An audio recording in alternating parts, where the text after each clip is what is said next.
And so it's always been rainy in this part of the world. Like it's just the way it's always been. Just growing up around here, it just the weather. I mean, you have very similar weather where you are, Brian. Yeah. It just kind of never changed. And like one day, I remember when I was in school, and there was this new girl that joined, and she was something, man. She was something. I'm not quite sure exactly what she was, but she was something. And like I looked at her, and it was really difficult to like concentrate. And I actually had to take a week off school. That's how bad it was. A whole week off school because I was just so socially awkward around her. And I had to hide my thoughts and feelings. So I took a whole week off of school. I came back after a week and was able to kind of like temper my emotions and kind of control myself and stuff. And over time, we got to know each other. And after a little bit of time, I got to be able to share more of my life with her and more of my family's life with her. Very nice. Yeah, she finally learned out that I was a vampire and that in sunlight I twinkle and sparkle. But it took some time to get there. It took some time to get there. Yeah, well, that is quite a love story, Jay. Quite a love story. Yeah, I honestly didn't know what it was till the very end there. I think I could have hidden that one a bit better as well. I couldn't. I could have not described the end tasty. and not mentioned the vampires and just carried on going a little bit. I could have taken it a bit further. It looks like Iwade got there first. He did, yeah. No one got there before I mentioned the vampire thing, though. Assuming it's not Hannah Montana the movie, like Kakan says. It's not Hannah Montana the movie. I don't think I've ever seen the Hannah Montana movie. Maybe we need to make a night of it, Jay. Maybe you and I just need to get together, sit down, get some watch buttered Hannah popcorn and watch the Hannah Montana movie. Is Miley Cyrus still a thing? Is she still around? I don't know. I honestly don't know. I have no idea. Yeah, she probably still does music. She probably does. Yeah, I'm sure she does. When I said she got me at Sparkle, yeah, I had to do something a little bit different. Treeleaf says, so it's morning where you guys are. Yeah, I'm here in the UK. It's 2 a.m. right now. It's 2 a.m. here. It's coming up on 6 p.m. here. I'm in the past as usual. Yeah. So have I seen Twilight? Yes. I was taken to the cinema by an ex-girlfriend when that first came out to see the movie. You and me both, man. I've seen the first two movies because I think I've been forced to watch them all at various points. Yeah. I haven't seen them all, and I don't plan on starting now. Quick shout out to a couple people that subbed earlier. Skewed with the tier 2 for 20 months. Thank you so much, man. Always a pleasure having you around. And thank you for that, dude. Dark Heaven Light says, love at first sight. The tier 1 sub for 5 months. Thanks so much, man. Oh, thanks, man. Thank you. Yeah. And Skewed with the board post earlier on wearing Red Alert. That looked really good, man. Really good. Nice. Skewed always has some good fire. He does. He's got some great fire. And speaking of great fire, J-Chef as well, thank you very much for the 500 Fang bits. Thank you very much for that, dude. Really appreciate those bits. Thank you. Thank you, J-Chef. So wholesome. You guys so wholesome. Even though we opened with a Twilight, people are still being nice. There's no way I'm ever watching that movie again. It was so bad. I don't really remember it. Like, I'm not very critical on that kind of, like, on movies and stuff. Like, it's like just whatever you enjoy, right? It's media. That's how I view media most of the time. But yeah, it was a hard one to sit through. Like, I gotta be honest. Yeah, I don't really remember the plot for it. Like, I didn't get much further than when I was reading up on movies and stuff to try and refresh my memory on it. I didn't get any further than the bit where he takes a week off school when he first sees the female character, and that's why I didn't have any more to it. But if I'd have had a little bit more prep time, I could have spun it out a bit longer, I think. But yeah, there's very few movies that I wouldn't want to watch again, and that's probably one of them. But suffice it to say, Robert Pattinson, his stocks as an actor are going up right now, and I think that's really bad. Really good for considering how he started off in a bad movie. That's what I tried to say. Yeah, stonks, man. He's stonks. Yeah, he's doing really well. He's a great actor. Like, some of the movies he's done since then have been astoundingly good. Oh man, this is too good. Stash, what is up, man? Says, yo, what's up, boys? Just having some tea, getting ready to talk about a little bit about the keyboard community and interact with you guys. It's a good Thursday. Lunar's What? asking, What? pizza time? Are you gonna order Oh another man, pizza? yeah. 2 weeks ago today, I ordered pizza on stream. Wow, It that was was good pizza. Actually, that was really good. I remember that. 4 years. Top Clack has been a thing, and I think ordering food on stream. I think that was a first. You're Nice, nice. you're you're you're a pioneer, Jay. A pioneer. Pioneer. It wasn't Domino's Dark Heaven Light. No, it was just a random local takeaway. I had to search for quite a while to find one that was open at 3 a.m. when I ordered. So yeah. I mean, it was probably way better than Domino's, to be honest. Yeah. I mean, Domino's. The good thing about Domino's is it's consistent, right? It's like McDonald's. As It's you'd one of expect those from a things that chain. no matter where you go, it's the same. So even though it's never going to be exceptional pizza, it's always reasonable pizza, and you're never going to be below that threshold. So you're never going to have bad pizza from Domino's. It's always going to be reasonable. It's going to be acceptable, and it's like McDonald's and the other fast food chains in that respect. That's the beauty of them. The fact that you can go anywhere in the world, and they're kind of going to hit that kind of same level um, of where they It's are. It's a true, known yeah. quantity. It's like a baseline. Yeah, and just like McDonald's too, there's a very specific flavor that you can't find anywhere else, and Domino's is like Yeah. that as well. Whether you love it or hate it, I'm not a big fan, but I mean, it's very particular flavor profile. Yeah. How do we always talk about food? I don't know, man. Can We we just love food, right? can we go one episode without talking about food? I wonder if that's even possible. No. No. I bet we've never done it, and I don't think we ever will. I think PE is right. I think we just need to start a sister stream called Top Snack, We should do a top snack and we episode. just Like, talk about food. just talk about food, show off some of our favorite treats. Like genuinely, like I have food all around me all the time, even when we're streaming. Like I've literally just had this little chocolate bar called a fudge. I don't know if you guys can see that, but it's a Cadbury's chocolate bar, and it's basically just a lump of fudge covered in chocolate. It's delicious. Chocolate As well covered as more that, chocolate. I've got a tub of cookies or biscuits, as we call them here. These are Jay's, all butter, fruity flapjack cookies. So there you go. Jay has just been pounding cookies for the last like hour while Oh preparing yeah, for the like show. no, I'm not It's been pounding amazing. them. Come on, There's Jay. only 8 in this packet. Look, there's only 8 in this packet, and there's still 4 left. So I've only had 4. That's not like I've been pounding. I've only had 4. Whatever you say, Jay. Whatever you say. Hobnobs are in the fridge. PE. Iwade says have community members as guests talking about their favorite local snacks. Oh, that's genius. Oh, that'd be so good. Should we just quit keyboards and start doing a food streams? What a transition. I feel like these days I'd have a lot more to say about food than keyboards. Sheesh. Yeah.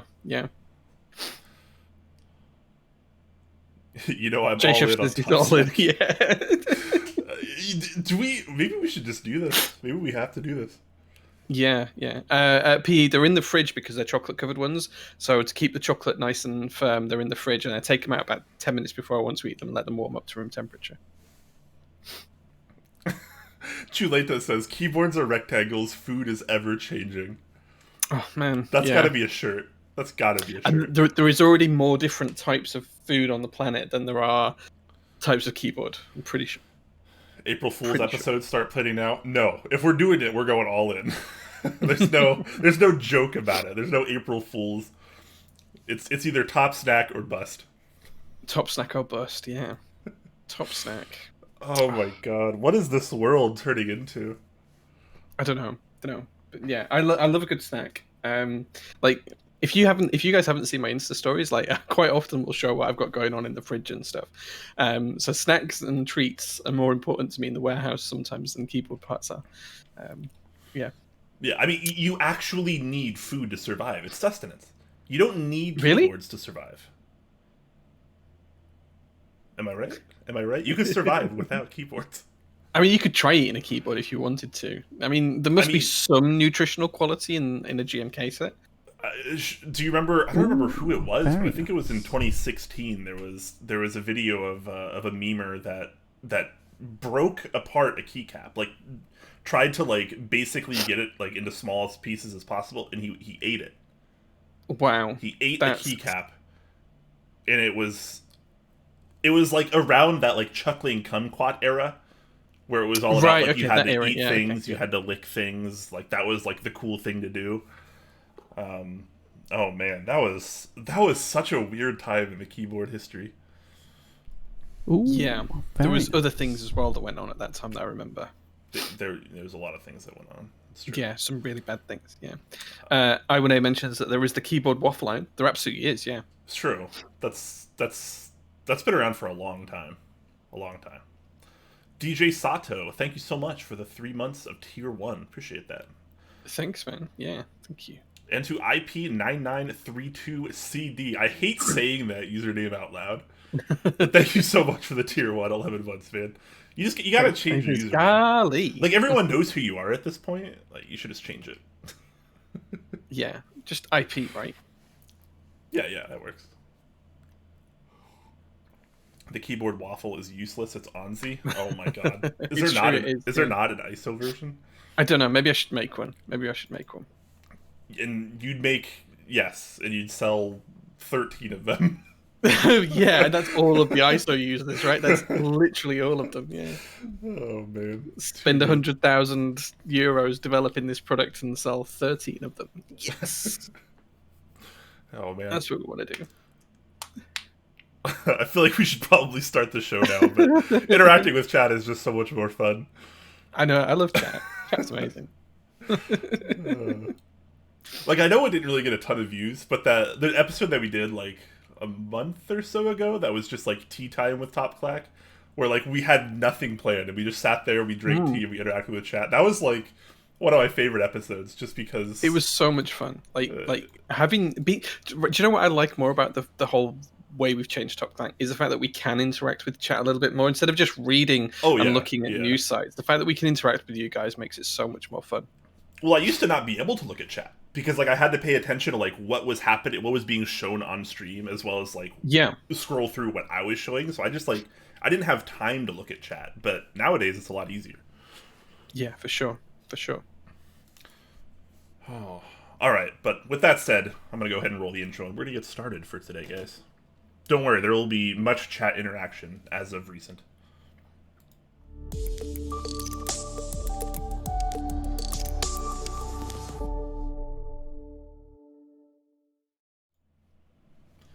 Hello, everyone. Welcome to this episode of Top Clack. I am your host, Quakemz, joined as usual by my very, very, exponentially lovely co-host, Jay. And, exponentially lovely. Wow. Yeah, I feel like I should probably just try to use different. Yeah, be nice to me. This isn't how. It okay, I'm goes. sorry. Terrible, awful, truly appalling co-host. Jacifer is what we're calling him now. Jacifer, I like that. Jacifer, yeah. You like that? Okay, cool. Yeah, I do. Yeah. Well, despite how evil and awful you are, Jay, how are you doing today?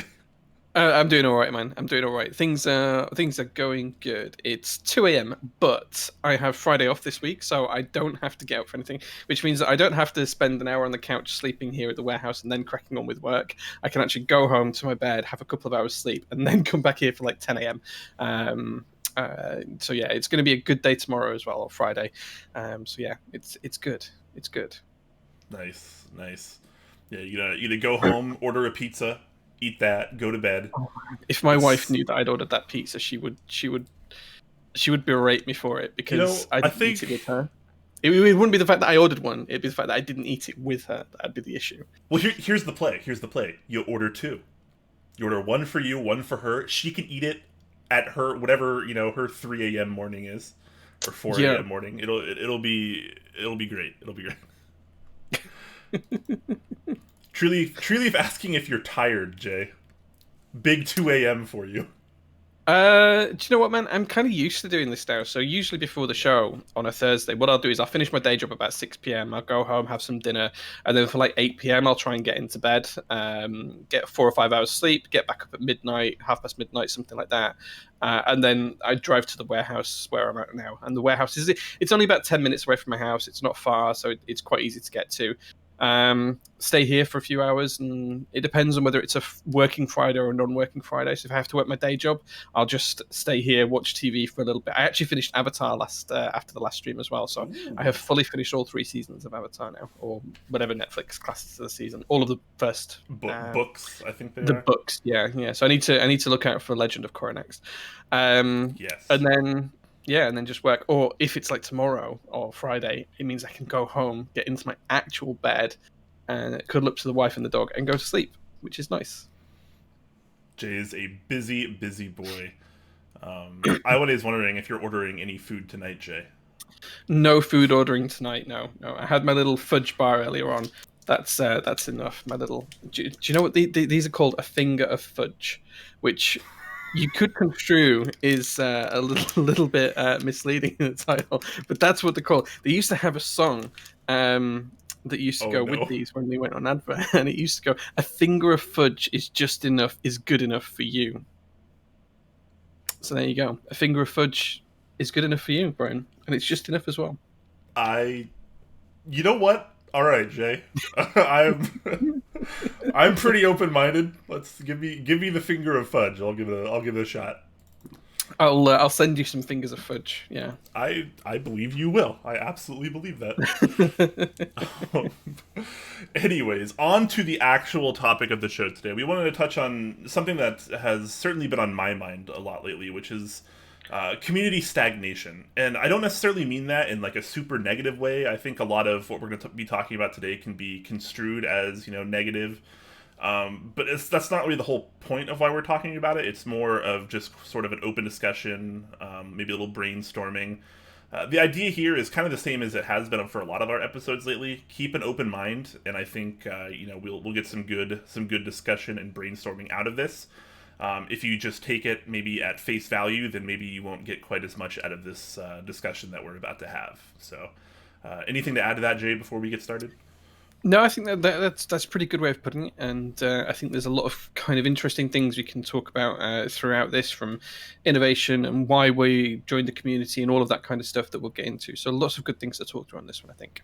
Yes, awesome. So this kind of sprung out. Let me preface this just a little bit by saying, a couple weeks ago, one of our friendly studios, Mechs on Deck, did an episode about hobby fatigue, and they made some really interesting points there, and I highly suggest you go check it out, because that's kind of like sort of a precursor to what the discussion today that we're going to be having is about. And I watched that episode recently, and it really got me thinking that a lot of that kind of refers to me as well, where I'm not sick of the hobby. I am not burnt out. I do not want to leave the keyboard hobby or scene. But you kind of have to start thinking at some point, once you've tried so many things. I've been around the hobby for, upwards of 6 years now, and I've tried a lot of what the community has to offer, whether it be my own boards or boards I've built for other people, different materials and keycaps and so on and so forth. And it's gotten to the point where, and again, I'm not trying to be negative here, I'm not really interested in a lot of the things that are popping up in the community these days. I'm not really surprised by most of what's happening. And at first I'm like, that's bad, right? Like that's got to be a bad thing. Like I'm being burnt out, I'm losing interest in the hobby. And it kind of dawned on me, like, I don't really feel like that, though. I don't feel like I want to leave the hobby. I still want to be, into keyboards, and I still want to hang around with people that are into keyboards. And, in some ways, I'm actually more active than I was before. I talk to keyboard people way more often these days than I used to. And, I'm a lot more interested in it. But once you've reached the level of the hobby that I guess I'm at right now, I'm just not impressed. I'm not super surprised by most things anymore. And it's kind of gotten to me in, they talked about on Mechs on Deck, they talked about how they haven't really been buying anything lately because so much of it is just the same. And I was like, man, you're right. Like, if you look around, like, we just moved from one GMK set to the next. We moved from one top mount TKL to the next. We moved from one gasket mount 65% to the next. It's all about, which particular aesthetic design or which color is trendy and popular for that, that week or that month or, that several month period or whatever. And it's it's really opened up my mind a little bit, and I'm kind of unsure how I, plan to proceed in the hobby. I'm going to be transparent with you guys. I feel a little lost and confused about some of it. And again, it's not like I want to leave the hobby or anything, but I almost wonder like what I should be doing these days, because I feel like I want to buy so little in this hobby now, because there hasn't been as much innovation, I feel like, overall in what I like, which is typing experience. People these days seem to be a little bit more focused on things like color or curvature, this kind of aesthetic design, which I think is fine, totally valid. If you like colors, that's awesome. But for me, it's all about that raw typing experience, and color doesn't really change that, and nor does particular curvature of side profile on keyboards and et cetera, et cetera. Yeah, I wouldn't disagree with a lot of what you've said there. I think I still buy a shit ton, and I think everyone kind of knows that. But like, I think you're right when you say that we're probably entering a phase of the hobby for those that have been around for some time. That things just feel a bit samey, and I think there's two reasons why why this happens. I think one is you mentioned like switch recolors and things like that, and rehashing gator on GMK sets and things like that. I think that's absolutely the case. You see the product, you know what the product is. The next variation of it is just a color. And I think the other reason why it kind of might feel like that for people who've been in the hobby for a long time is just the sheer amount of new stuff that's coming out. So the volume of new keyboard interest checks, new GMK interest checks that use the similar features, and it's just a slight redesign. For example, it's either a 65% or a TKL. It's usually gasket mounted, and that's kind of it. Like everything just kind of seems to fit into that, and that's what people like. People want to buy those things, and that's great. But for someone who's been around in the hobby for a long time and has seen a 65% multiple times and has owned 25 of them, and has typed on 100 of them, seeing just more and more kind of loses that interest. It's kind of less of a reason to check it out. People newer to the hobby have more of a reason to check those things out. So I think because things feel old to the old guard, the people who've been around in the hobby for a while, doesn't necessarily mean it feels that way to the people who are newer to the hobby. And I guess, chat, we'd love you to tell us how you feel about this kind of stuff. Do you feel a little bit jaded? Do you think that innovation's lacking? Do you think that there could be more innovation? How do you guys feel around it? Because it's a really interesting point. And just to kind of give you an overview of what we mean by innovation doesn't mean that everything has to be something completely outlandish and out there. But innovation is more about refining things over time with new ideas, new concepts, new materials, new products to try and make things better over time. So you start off with a product and then you iterate and you innovate and you change it. Innovation comes in many different ways and shapes. So it's not about coming out with something completely out of the blue that no one's ever tried before. Yeah, and something that you touched on that I think is really important, is something I put in the notes here, is that things can kind of feel quote unquote new or old based on how long you've been in the hobby. Like the perception of the hobby, I think, directly correlates with your experience in the hobby. If you're a brand new person coming into the hobby and like you've never tried anything before, of course a nice top mount TKL is going to be really, really interesting to you. Of course, like, a really fun colored GMK set you might like quite a bit. Of course, this 65% gasket mount is, probably going to feel very, very interesting and different to you because, this is new to you. But after you've been around for a while, it's just kind of more of the same. And not to say that those are bad products. A lot of them are like the best our community has to offer, let's be real. But once you try one, the difference is often not monumentally different than the other, competitors in that genre, for instance. Once you try one really nice top-mount TKL, the rest of them sort of feel pretty much the same, let's be honest. At that point, it's just kind of design and, what other kind of features you might be able to find in it. But I do think that and obviously, like Jay said, feel free to let us know in chat if you've been around the community for a while, how you feeling. If you're brand new to the community, let us know your thoughts on it as well. But, as people that have been around... there's no right or wrong way to feel. Yes, yeah. This discussion is not about being right or wrong. So... But yeah, I do think that perception is directly attributed to experience. And if you've been around for a while, it feels like there's not a whole lot of new things happening. There are some, don't get me wrong. But considering how much larger the community is now than it was 2, 3, 5 years ago, I feel like the level of innovation hasn't necessarily scaled with how much larger the community has been growing.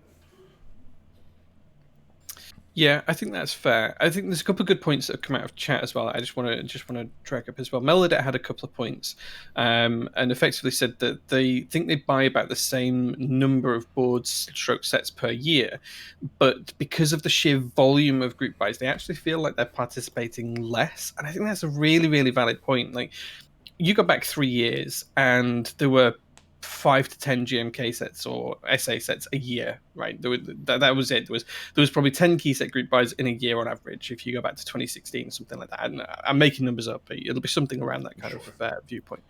And there was a lot of people back then, like myself, who joined most of those. Great, another key set group buy. I'm literally joining, one every other month or something, and I'm pretty much getting everything. That's great. I'm participating 100% as much as I could be in the hobby. And now we have more GMK sets or SA sets or whatever else other profile you want to pick run in an average month compared to what used to run in a whole year.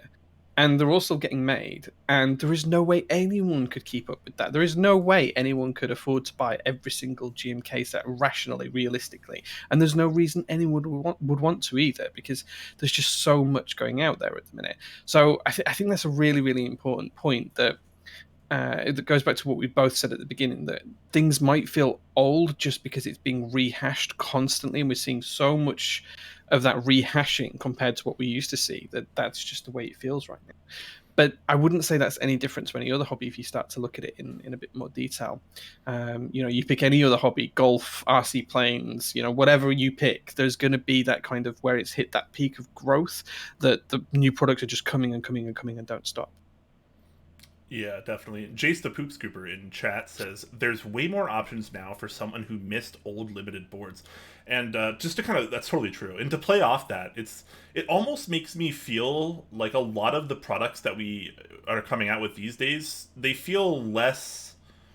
I'm trying to say this in a way that doesn't sound too negative, but they feel like less emotional and maybe less important than they might have like 4 or 5 years ago, just because of the sheer volume of sets that we're pumping out these days, sets and keyboards alike, and other products, of course.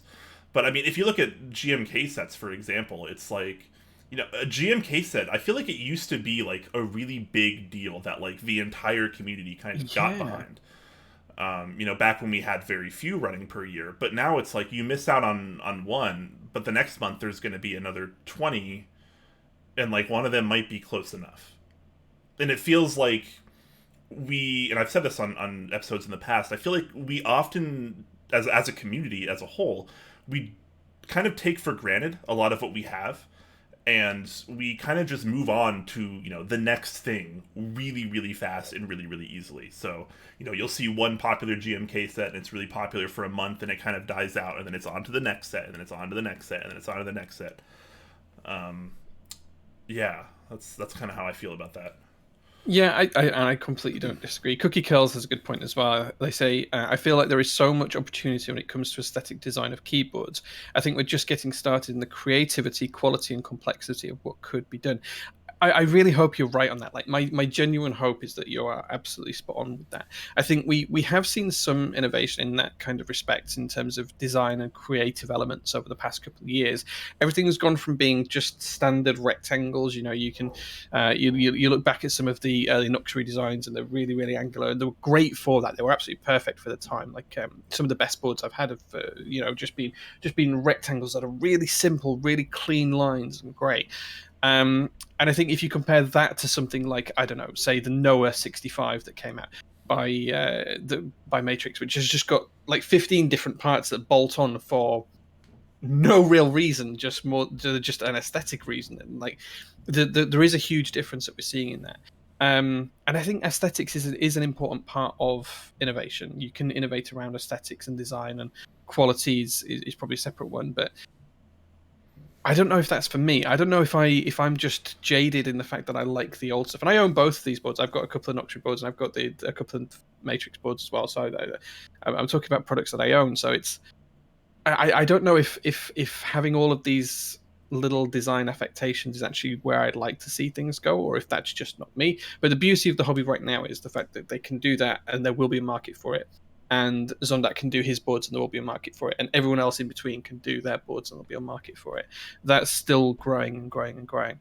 Quality and complexity, those are two really interesting things that are coming to the forefront. People are starting to design boards around being complex and hard to machine and absolutely selling them as that kind of product. Look, these are really high-end boards. You can look at AIO3's Andromeda. It's a super high-end TKL. He literally calls it that, or words to those effects, because he knows it's going to be expensive to machine. Yeah, no compromise boards. And I think that's a really interesting position compared to where we were 3 or 4 years ago. So I think there's been progress made in that. I think the question for me is, how do people start to filter through the noise to what they really want? How do they start to be able to, instead of seeing 100 different board interest checks a week, really start to be able to focus on what might be important for them? Yeah, and that is a great point, and I think I totally agree with what Jay says, but just to add on to it a little bit, I think when it comes to aesthetic design of keyboards, yes, I think people are getting very creative in that sense, and it's awesome to have what is sort of like a blank canvas that is the metal rectangle of keyboards, and artists, designers, what have you, can kind of just play around with that and kind of tailor things to how they want and how potentially other people want it as well. But at the end of the day, and again, this is for me, I'm all about the typing experience. That's what got me into keyboards, because switches felt different. That's the reason I entered the hobby, and that was what opened the door for me. And I like seeing new and different typing experiences. But now that I've tried, obviously I haven't tried literally everything ever, but once you've tried a large portion of the what is to be offered, I feel like there aren't a ton of big changes between typing experiences in a lot of these boards. You can compare lots of different high-end boards, across the line from different companies, brands, manufacturers, designers, whatever. And at the end of the day, they're really not that different. They're really not. They're really not. So as far as that's concerned, I think it's great that people can have a blank aesthetic canvas that they can kind of design around. I think that's amazing. But at the end of the day, you can kind of play around with those aesthetic designs, but it doesn't actually change the way the keyboard feels. It might just change the way it looks. As far as, things like complexity, like Jay said, that's something, we're kind of starting to design around, which can be really, really awesome. And I think that's probably the kind of forefront of innovation when we start to see stuff like that in the hobby these days. But I just feel like maybe we're not seeing enough of it, which seems really ironic coming from me, because obviously I'm, a lazy piece of shit and a procrastinator, and I shouldn't be saying these things. But at the end of the day, I'm just a guy that talks about keyboards. I'm not creative enough to actually design them myself. Give yourself a chance, Brian. Give yourself a chance. Have a go at it. I had a keyboard in the works. I actually had a keyboard in the works at one point, but I scrapped it. I don't know, but anyways, if you come up with a design, Brian, I'll pay for the prototype. There's a deal. I put that on the table. If you come up with a design, I'll pay for the prototype. If I come up with a keyboard, it'll be unlike anything else that's ever been done in the hobby. Well, more on that later. All right. We'll see what happens with that. Anyways, leading up to my question though is kind of has I obviously this isn't 100%, but by and large, has innovation kind of taken a back seat? Innovation and typing experience maybe have taken a little bit of a back seat these days to things like fashion and colors and trendy stuff like that. So someone made a post on this, and I'm struggling to find it now at the minute, but I did see it a few minutes ago.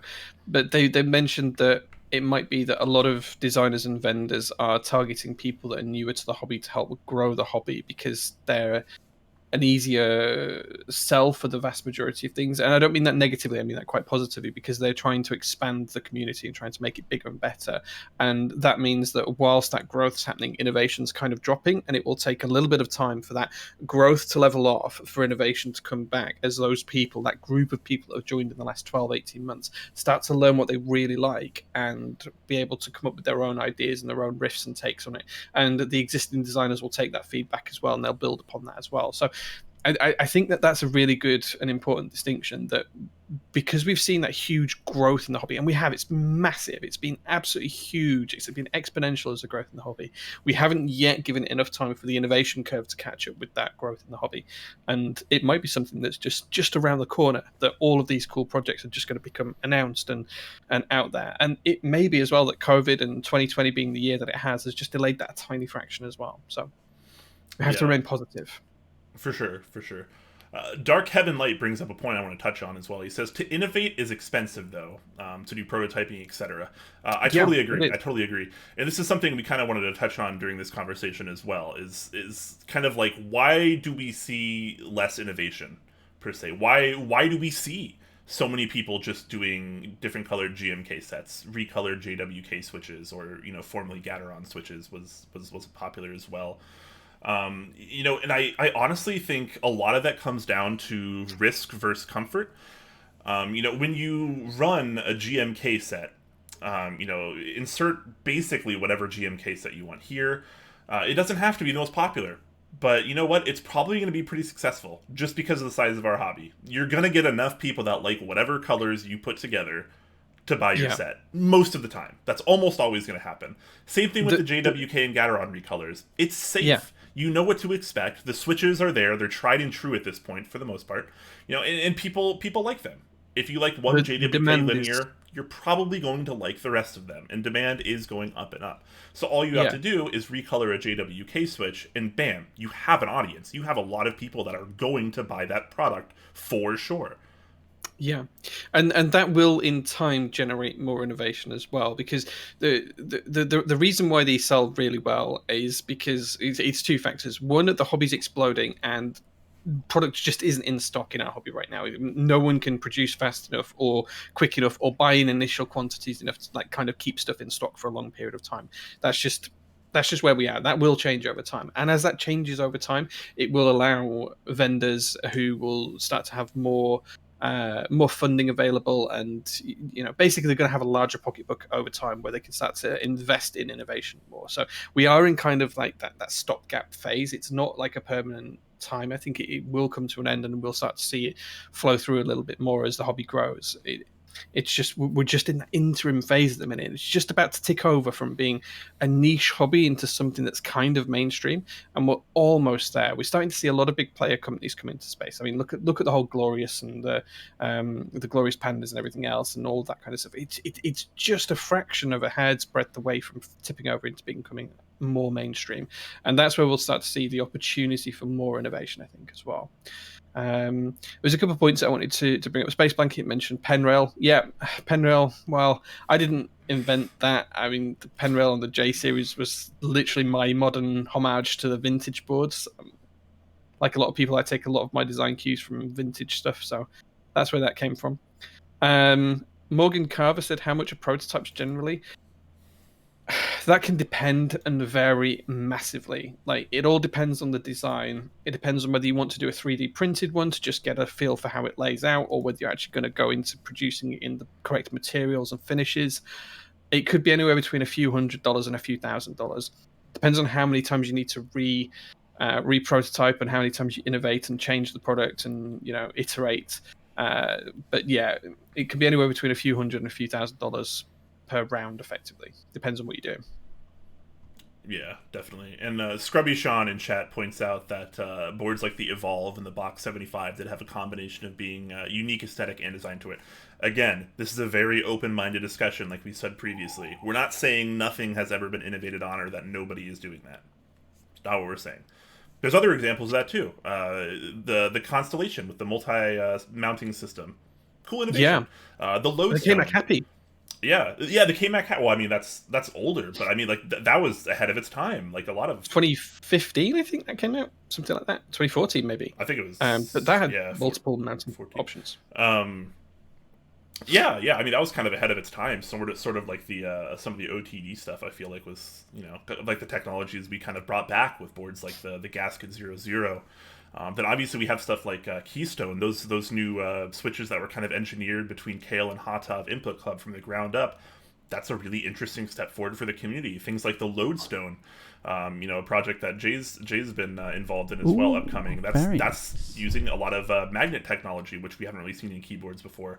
Really, really interesting stuff. Things that are actually fundamentally different about keyboards, and those are the things that I'm kind of interested in. So obviously they are happening. Very nice. They are happening, but considering the severe amount of growth that our community has had over the last several years, maybe we're not seeing quite enough information. I feel like people are getting maybe a little bit too comfortable with their, with their Switch recolors and all their GMK sets and their top mount TKLs and stuff. But like, I don't remember who it was in chat. I'm sorry. I think it might have been PE. But like I've said before, like we're using decades old technology. Our switches, our stabilizers, our double shot ABS cherry profile keycaps from GMK. This stuff has been around for 50 years. It's not new. We're just rehashing and recoloring the same tech. We're not really pushing it. And like it has been mentioned in the chat, it can be expensive. To really push the boundaries, it can be expensive. And I think that with the community growth, we're probably about to finally start getting like some of our vendors to have large enough resources to be able to start doing a lot more really creative and really innovative things, because at the end of the day, whether we like it or not, it's kind of all about money, and if you don't have the money to push the boundaries, it's a lot harder to push the boundaries. I don't disagree with that, and Cookie Kills asked a very pointed question about that. It says, do you think there could be some innovations on how to deal with the growth of the community? I know a lot of people get disheartened when there are 50 boards made and 4,000 people enter the raffle. And then he followed it up with, is it funding that's the limitation? It's not just funding that's the limitation. As Brian said, it's resources as a whole. Doing stuff takes time and effort and money. Like money's one point part of it, and you could throw a buttload of cash at something and it could still fail. So money's one part of it, but it's not the end of it. The second part of it is people, I think, for me, and that goes to a lot of different areas. So it can go into the designers, it can go into the vendors, it can go into the people who look after logistics, it can go into the people who look after packaging and all of those kinds of things. But to do customs at scale, I think you lose the custom moniker as soon as you start to get beyond a certain scale anyway, because then it becomes a production board and it's a little bit different. But to do things at scale, you need workflows, you need premises, you need a multitude of people to work on production lines effectively of doing certain things in certain ways, which means that you need procedures and handbooks and all of that kind of stuff.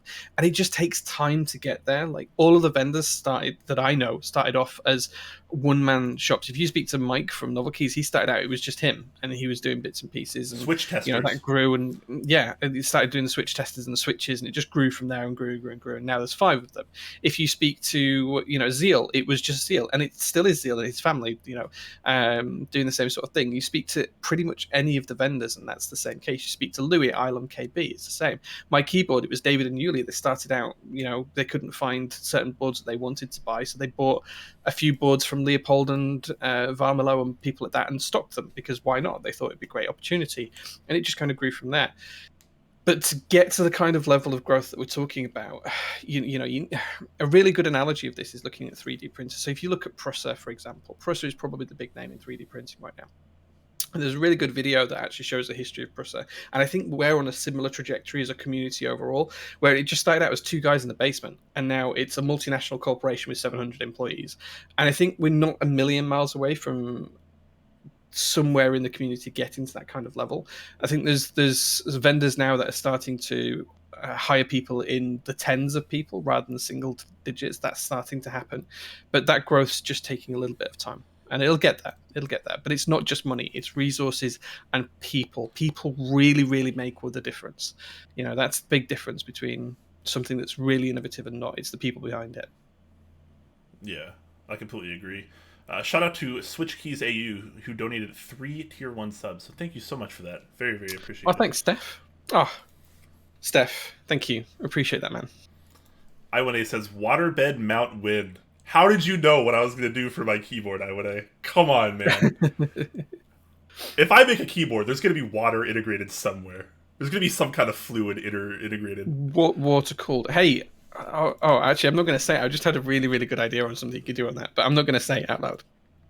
Right, we might need to have a chat after the stream. All right. All right, fair enough. Fair enough. Oh man, I was gonna read a comment in chat, but now I have to scroll back for it. Chat has been very talkative today, which is great. We love to see people hanging out and talking in the chat. It means people are actually engaging with us, which is like the most we could possibly offer. Yeah, and David F says as well, it's also a lot of people are doing this on the side and not as their full-time job. Absolutely agree. Most of the vendors started out doing this alongside a day job. Some have transitioned into doing it full-time. For example, I have prototypists. I do that full time, but I have a day job as well. Like the number of hours this kind of stuff consumes out of you is obscene. But there's very few people who can feel comfortable enough to rely on it permanently instead of having a day job as well. Yeah, okay, I found the comment I was looking for. Chuleta says, I feel that you're putting too much emphasis on quote-unquote innovation. There's just too many new buyers currently, so naturally the market is just exploding with all kinds of products for them. I feel like it would plateau at a point. I fully agree. And this is something I brought on earlier too, is perception really does feel based on experience. If you're brand new coming into the hobby and you've never seen, a JWK switch before, like maybe it'll blow your mind. It's not necessarily new to us. Just like top mount TKLs aren't new to us. But if it's your first time experiencing one, it could change your freaking life. It could be that amazing to you. And, for good reason. I mean, top mount TKL is a tried and true solution. Yeah. And PE has a good question. It says, will it sustain? Will more and more people join our hobby and or existing folk keep buying? I think it's a really interesting question. And my honest answer of that is we don't know.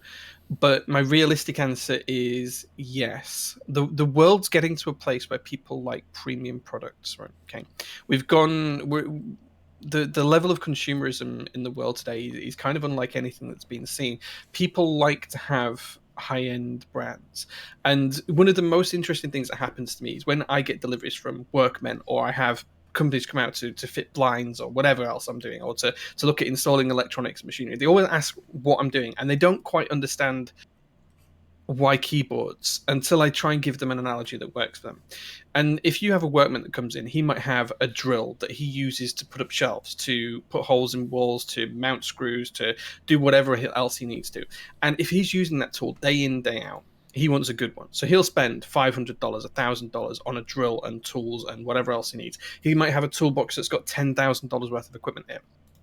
And then if you sit down and say, well, how about if you just spent all day coding, or sat at your computer writing emails, or you were a writer and you wrote novels and you want a good tool to do your job? That's where we come in. And I mean, I'm really generalizing. There's 1,001 reasons why you might want a decent keyboard, but nice.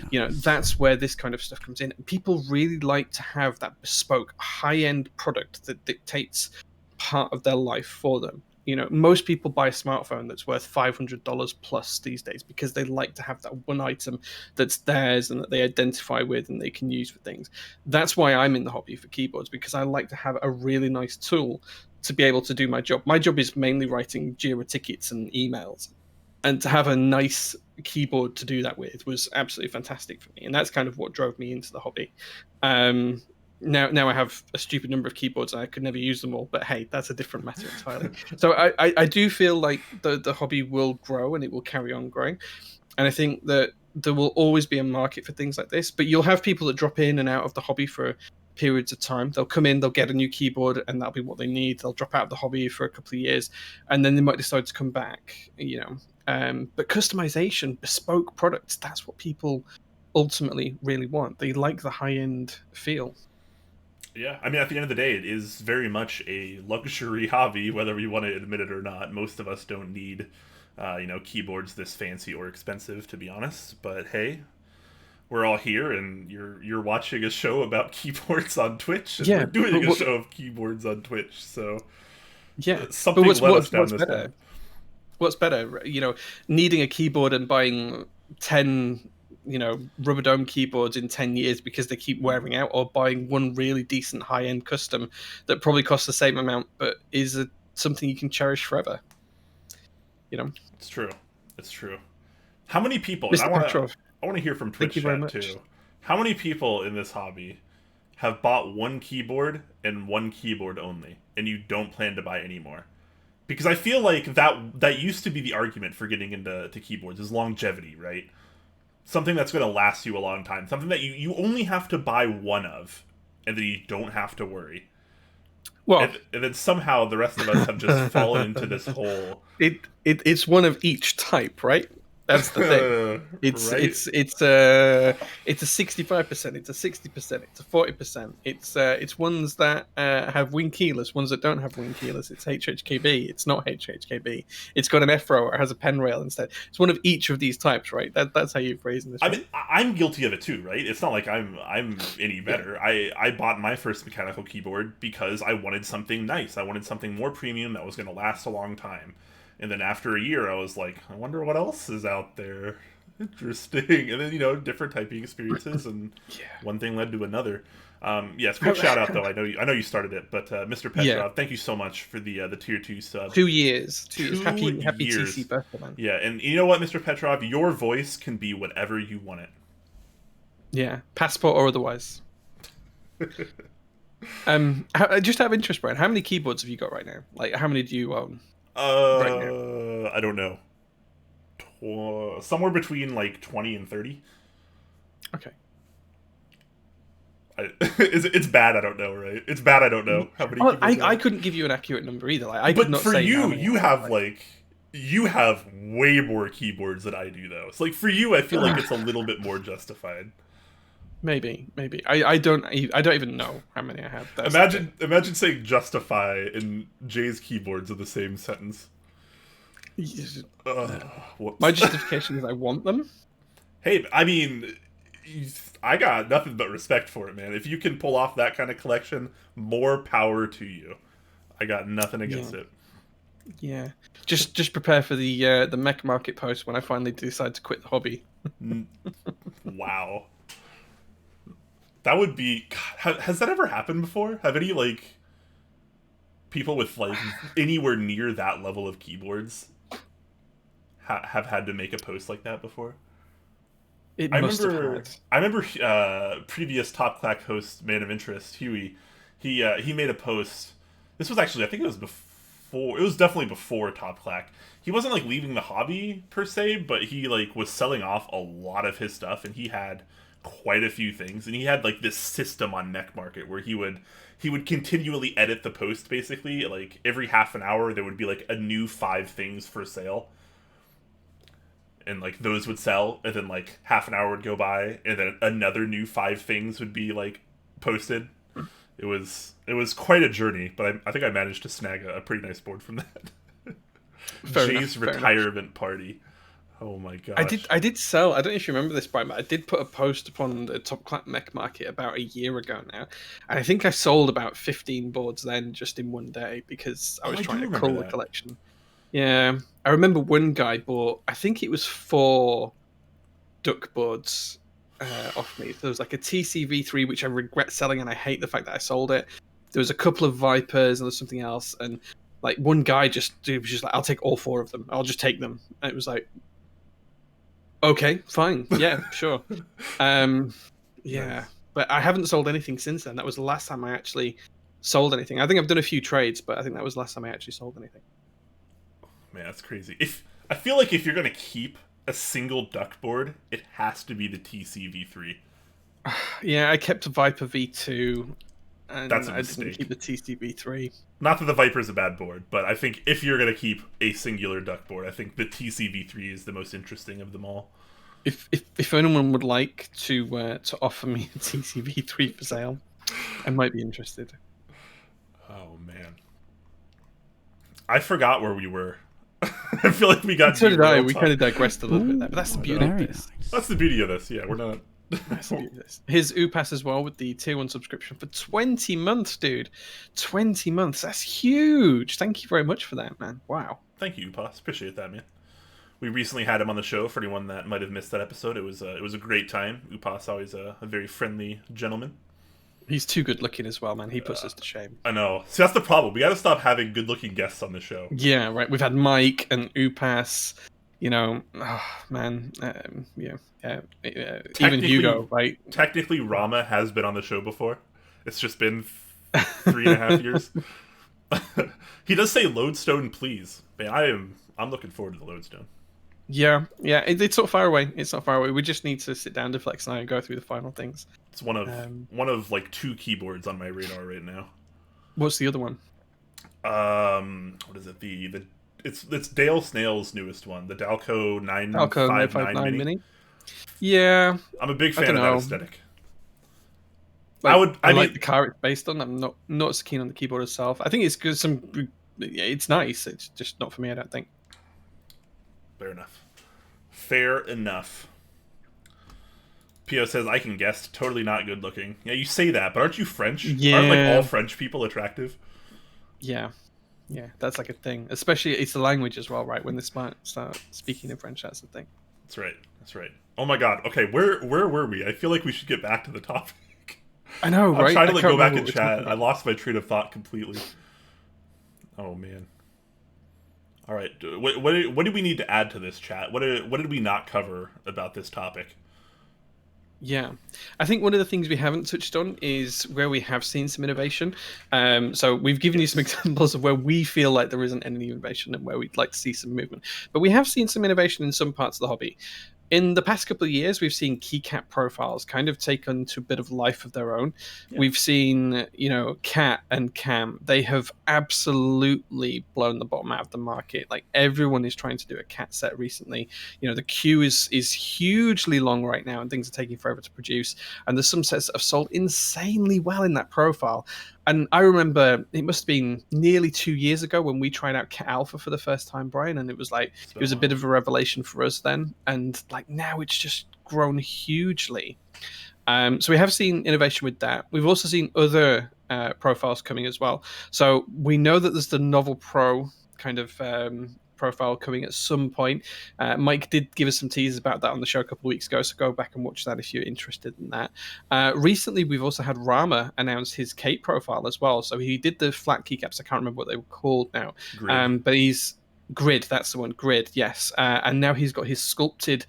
I want to say they're kind of SA inspired, but they're kind of not as well. They're kind of a little bit. It's a tall spherical profile, correct? Yeah. But they're coming soon. That's producing, and they look really nice. I will be honest, they look quite nice. Yeah, and we've also had some interesting products proposed as new profiles. Do you remember Hub, Brian, from Evans? I do remember Hub. I remember the whole Hub controversy. What was it? 2 years ago now? 3 years ago now? That was quite an excursion from the Van keyboards. But yeah, that's kind of making a return now too, isn't it? It is. Yeah, I hear that Hub is going to come back and is going to actually start to be produced. Yeah, so. Oh, there's a TCB3 for sale on Discord now. Oh no! I can't look now. I'll look after the stream. In before it's like $4,000. Big Skid Row says, speaking of innovation, possible to get out of the r/mech market mentality. Secondary markets allow market to determine pricing instead of possible community backlash for bumping price up a bit for exclusivity. Man, that's a loaded post. There's a lot to break out of that one. I think the mech market mentality of putting prices up is just the supply and demand thing. It's like it's just capitalism 101, right? If people want something and supply is scarce, the price goes up. It's as simple as that. I don't think you're ever going to get away from a position where things aren't flipped, because things are still produced in relatively small quantities. Even when we say, say Olivia and it sold 7,000 units in round 2, whatever it was, right? If you consider that there's 500,000 people now on on the subreddit for these keyboards, 7,000 isn't actually a lot as a percentage of that. It's like 1/5 of 1/7. I can't even do that in my head. It's too early in the morning. But it's like as a percentage, it's incredibly low compared to the number of potential people who might want that. Even if you said half of that kind of population might be interested in buying it, it's still relatively low. So I think no matter how many of anything is produced right now, and not many of the vendors have got the capacity to do 15,000 GMK sets or 20,000 GMK sets. It's just not there. It's like space and time and effort needed to do that is huge. It's like massive. It's bigger than you'd expect. So I think we're always going to see people flip things and sell things for higher values than what they paid for them until we can get to a point where things can be held in stock for a longer period of time and don't sell out.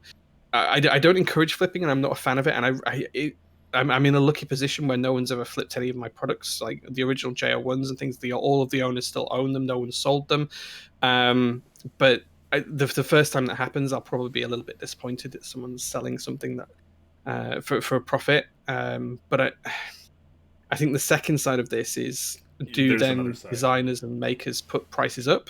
And we've seen things like Victory auctions that show that the community is willing to pay more off the bat for these things. That's absolutely a thing. And as prices go up year on year because manufacturing costs increase and things like that, we find some economies of scale, but there's still costs increased. Shipping costs have increased exponentially this year, for example. I think the community seems to be very accepting of prices increasing. That doesn't seem to be an issue. Yes, completely. I mean, 3 years ago, you try to sell something for $1,000, you were ostracized from the community. Like you were witch hunted. It was brutal. The comments that people would say, and now like people sell keyboards for $2,500 that are selling for like $3,000, and all of a sudden they're a hero. And it's really interesting to see like the entire mentality of the community change over such a short amount of time.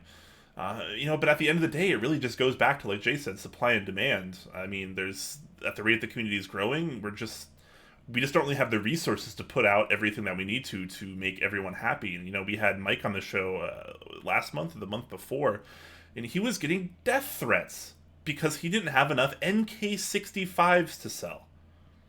Like, think about that. Death threats to one of the community's nicest and most established vendors.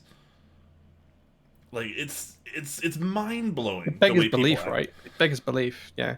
Mr. Petrov, you're not selling your JO1. Banned. Banned. That's right. I1A says, while what's not stagnating is variety of products for already existing things. Stabs, lots of variety based on the old tech. Switches, even if just recolor, there's a lot of variety. We have new vendors popping up every day, for better or worse. Those are all great things for the growth of the hobby, and that will eventually lead to innovation. That's true. I'm certainly not saying that any kind of stagnation is bad. Again, go into this with an open mind, because that's how we do things these days. So, yeah, definitely not a bad thing. We do need a solid foundation. And I know I've talked about it on previous episodes, but I do feel like a lot of people think that the community's been around for like eternity, and we're like way, way, way deep into the keyboard hobby, and like we've seen it all. I still think we're kind of at the ground level of this thing. We're like just starting right now to kind of blow up as a hobby, as a community, and there is a lot of still cool innovation happening. There has been in the past, and I'm sure there's going to be a lot of amazing things happening in the future. But like the way I see it right now is we're kind of still at the ground level, and we're kind of still laying the foundation of what we want. Yeah, absolutely. Osiris comes out with a great point as well here. He says he's happy that the narrative of vendors and creators being able to make money and live off this wonderful hobby is starting to go away. And I think that's a huge point. So for those of you who don't know, a few years ago, when people started to make businesses out of this, there was kind of a lot of, not necessarily backlash, but there was kind of a view that people shouldn't be allowed to profit from the hobby and they shouldn't be allowed to make it a living.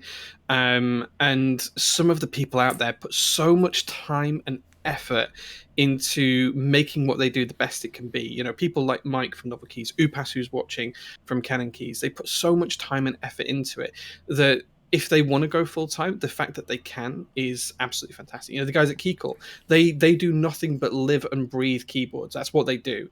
And the fact that they can turn it into a job is absolutely amazing. The fact that they can actually earn a living from that is wonderful. It is genuinely a great thing to see.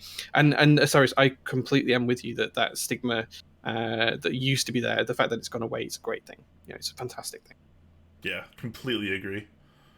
It's not necessarily about profiteering, or it's not necessarily about making money, but the fact that they can live off it, they don't need to, do this as just a hobby. They can do it as their living. That's so good. They're putting in the work too. I mean, like you mentioned, Mike and Upas of Canon Keys, Keycult, a lot of other people. They're just severely good at what they do, and they're putting in the time. They're putting in the effort, and it's bearing fruit, and that's phenomenal. I think that is absolutely amazing, and a lot of us Yeah. should be striving for that in the community. Yeah, I was speaking to a couple of vendors a few weeks ago, and one of them has a day job. He'd taken time off of his day job, like a week off, just so that he could spend a week focused on keyboards. And he was putting like 100 hours in that week just to be able to focus on it. So that's a huge twist turn. I think what I want to be clear on here is I'm not like talking about people who are flipping keyboards and they're buying in group buys and they're selling later on to try and make a living. I don't agree with that. But people who are investing in the hobby and investing the time and effort to try and improve things and make things better, that's a great thing. Yeah, for sure. Well, I think that's probably a good time to swap over to our Q&A. We can, of course, continue this conversation if you guys have any questions or thoughts on it. We try to be very active in the Twitch chat these days, so if you have any questions about that or others, you can feel free to start asking those now. You can use the @TopClack tag. That helps us out Ask a away. lot.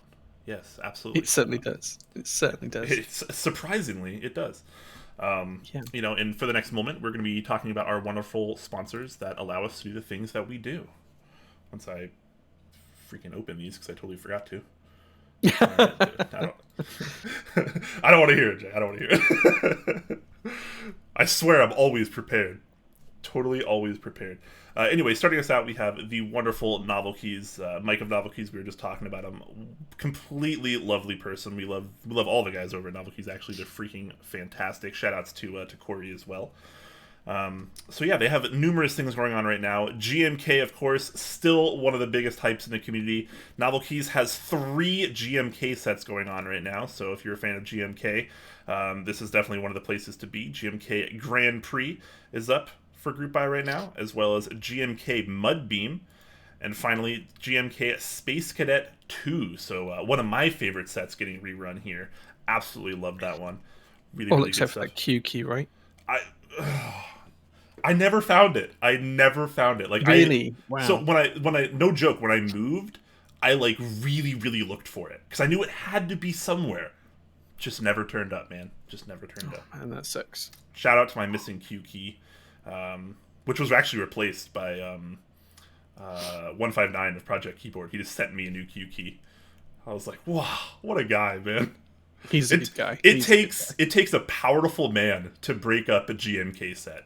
It really does. Anyways, back to Novel Keys. If you're not a fan of GMK, which I'm assuming you are, because who doesn't like GMK? SA Jadeite is still in group buy, but it does end tomorrow. So if you're on the SA train and you're a fan of this, today is pretty much the last day you have to buy it. So make sure to get on that while you can. Barring key sets, if you want some desk mats or switches or stabilizers or lubricants, he's probably got you covered, has lots of things in stock, and if you're buying in stock, you can use the promo code CLICKCLACK, one word, no caps, and that'll get you 5% off your in-stock order. Awesome. Moving on to our second sponsor of the night, it is Kono.store. Kono have got a lot of things going on this month, I've got to be honest with you. The first thing I want to call out is that they're running a ton of keycap sets. So if you are interested in GMK, they've got a couple of options for you. GMK Rainy Day, which is surprisingly good. I think this is a pretty and good set, yeah. GMK Retrocast as well. Both good sets. They're in group buy right now. You can pick them up. I've actually already picked up Rainy Day from not from Kono, from a different vendor, but yeah, it's a really nice set. They've also got Cat Lala running, which seemed to rush through interest check and is now in group buy. So if you're interested in a cat set and you want visions of something bright and beautiful, then that could be right up your street. And they've even got SA, so they're going for the gamut of profiles here. So they've even got SA Nightlight. Yeah, the hat trick of keycap profiles as well. So they've got SA Nightlight, which is on offer as well at the moment, and you can join that group buy if you'd like to. Even if that's not up your street, then they do have some very interesting switches right now and stabilizers. If you like the EVA 01 theme, then you can take a look at the EVA 01 switches and stabilizers. So these are some linear switches that they're about to run. They start on the 10th of October. Are they actually live now? Oh yeah, they are live. Yes, they are live. Yeah, so the EVA switches and matching stabilizers as well. So there you go, guys. You can definitely check those out too. I know you're a fan of the EVA stuff. Are you gonna be in on the stabilizer switch combo here? Do you know what? I wasn't going to be. Keygem is doing them in the EU for the stabilizers, and there are some other switches coming up that fit the Eva theme, which I'd already kind of got my eye on. So I probably will get some. The Eva canoe will get rebuilt at some point with these, especially when GMK Mecha comes out as well. So yeah. I still love how much you like the Eva colorway stuff, but you've still never seen. Do you know what? Hold on, hold that thought, because you say that, but guess what I got? Oh. Oh, I think we're all about to be surprised. Evangelion is weird. I totally agree. Not my favorite anime. I'll give you that. So look what I got in the post the other day. Oh, is that Gunpla? Are we gonna get a J Gunpla build stream? Most likely, yeah. Because your Lego build stream is pretty awesome. Yeah, the Lego is fun. Anyways, moving on, so we can get to our Q&A soon, which, people are already asking questions, of course. Yeah, sorry. No, we're good. It's fine. It's totally fine. Next up on the lineup, we have the wonderful KBDfans, who has numerous things going on right now, including the D65, which is a pretty interesting new 65% kit they're going with. It has a changeable blocker, so you can kind of change out the blocker color and stuff that you'd like. They did have some in-stock units of this, but they sold out very, very quickly from what I saw. So they do still have some up for pre-order, though. So if you missed out on one of those in-stock units, but you still want to pre-order it, lots of different options to still pre-order. So definitely check that out if you're into that type of 65%. They also have the Bella, which is live right now. And this one has been something a lot of people have been waiting on. Really relatively inexpensive, kind of exploded at 75% layout. That has a very interesting feature in that it has a little adorable cat face switch opener embedded right onto the keyboard that you can kind of just detach and use at your will. I'm not the biggest fan of that, I gotta be honest, but I do like the idea of having tools in your keyboard. I think that's definitely an interesting concept that maybe we could potentially explore a little bit more. Barring those slightly more expensive options, I guess. They have the... hold on. I gotta find the right page. I always forget what page it's on. Something I'm really interested in, which is the KB67 Lite, which is kind of like their competitor to the NK65. Inexpensive 65%. This is gasket mounted, which is pretty interesting as well. So definitely have that on my radar. If you're more into key sets, they do have an Enjoy PBT set coming out very, very soon. Once I get to the page, there we go. Enjoy PBT. I don't know how to pronounce this. I think it's Skadi or Skadi. But this is a pretty interesting one as well. So this is Sifu's newest set, and this is something that I'm pretty interested in as well. I don't even know what kind of sub-legends these are, but I really want to get this set. Definitely, they're really interesting. Definitely a fan. This is a very interesting set for me. So definitely check that out if that's your thing. That's in group buy right now.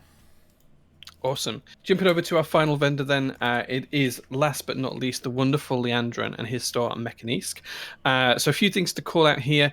As always, they do have the WT60D PCBs back in stock, so you can pick those up as well. And they've also got the new Duroc Ultramarine stabilizers available too.